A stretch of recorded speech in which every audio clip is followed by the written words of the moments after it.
real miracles of horticulture is watching plants grow roots. And that's what we're doing when we make cuttings.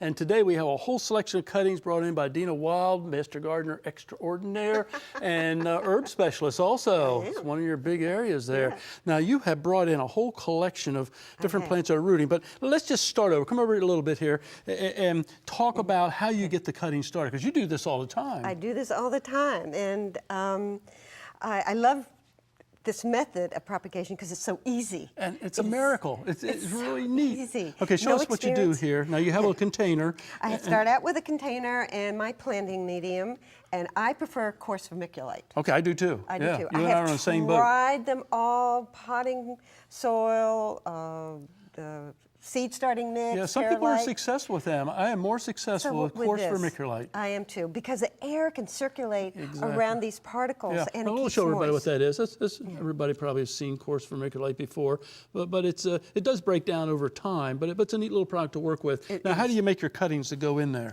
Well, what I do is I use my ruler, which is my index finger and my thumb, right? And you take a green tip cutting, no more than 6 inches. Okay, we've got something like this here. We've got something like here, and this is, sorry.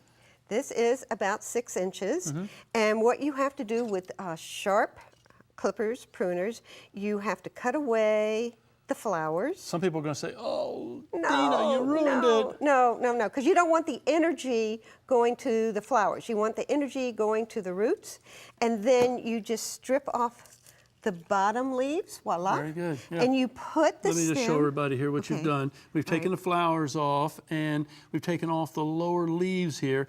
The reason being for that, if you don't mind me saying so, is that sometimes it stimulates rooting down in that area down there. Or they could also rot. They could rot too. We're not going to tell them about that. We're just going to tell them they root, okay? There we go. So now show us how you stick the cutting. So then you stick your cutting in your medium. It has to be very moist. You stick the cutting in the medium. Voila, just like push that. it right down in there. That's all you do. Water it again, so everything just sort of hugs the stem. Put the pot in the shade. Keep the medium moist. And that's it. Now, do you have a favorite time in the day to make cuttings? No. I do. Morning. I like them to be full of moisture so that they can really go ahead and root. Now, you can put more than one cutting in Absolutely. here. In fact, that's an example there. That is celosia.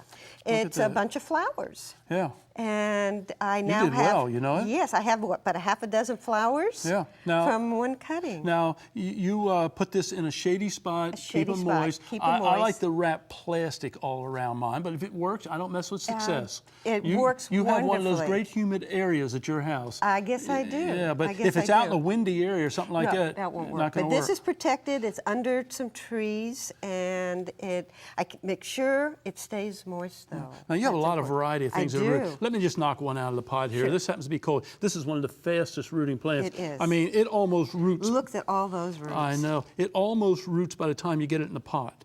You know, and you can root this one in potting soil too, but I still like the coarse vermiculite. I love coarse vermiculite. I've been doing this for years, and it's the best medium. Yeah, all those little roots there. Now, this only took, what, about 3 or 4 weeks? Oh, no, that one took about 2 weeks. Wow, you are good. You realize that? That about 2 weeks. Yeah, and you can do this time of the year. This is a passion vine that I did.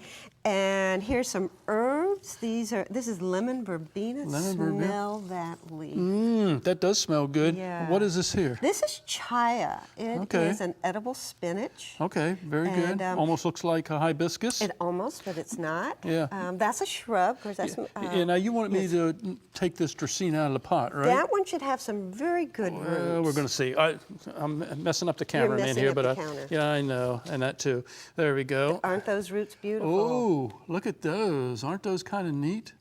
Boy, they're ready to full be of roots planted. there. Yeah, ready to go. So you could just put this into a bigger pot, and the way it grows.